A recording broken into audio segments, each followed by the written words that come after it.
I'm Fiona Simpson. I work for the University of Queensland Diamantina Institute within the Translational Research Institute. We ended up working with the oncologists, and they have a problem where they give the cancer patients these really expensive drugs, but the response rate is maybe 15 to 30%. We started by trying to work out a way of showing which patients would get the response, but then we worked out that we could actually change the non-responders into responders by repurposing an old drug and using it at quite high concentrations and putting it in cancer patients with the antibodies. We're now involved in clinical trials in advanced cancer at the PA hospital. Everybody's so busy that getting time to talk to the scientists and the scientists to talk to the consultants is really difficult. But because we're here, we're right across the road.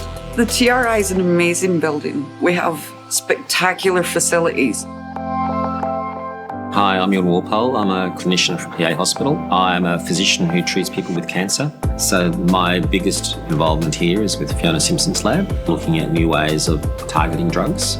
The collaborations have resulted in clinical trials which we've been able to take to patients to try and test the novel ideas that have come from researchers within this building. The location of TRI being next to the hospital is advantageous because it allows the conversations to develop. I think this leads to innovative ideas because you can have conversations which move quickly on a regular basis so you can bounce ideas off one another. My desk in the PA hospital is in close proximity to this building. It takes me a couple of minutes to walk here.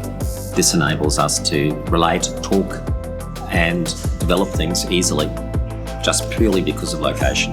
We couldn't ask for anything better.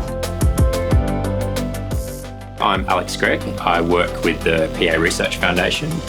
All co-located on the one campus is really unique, and it's the only space in the Southern Hemisphere that has that. We're really fortunate to have the TRI to bring our donors on tours and our partners on tours too. Obviously being such an impressive facility, it's so crucial to us to connect our donors and connect our partners to where the research is happening, and we're really fortunate to give them that tangible experience.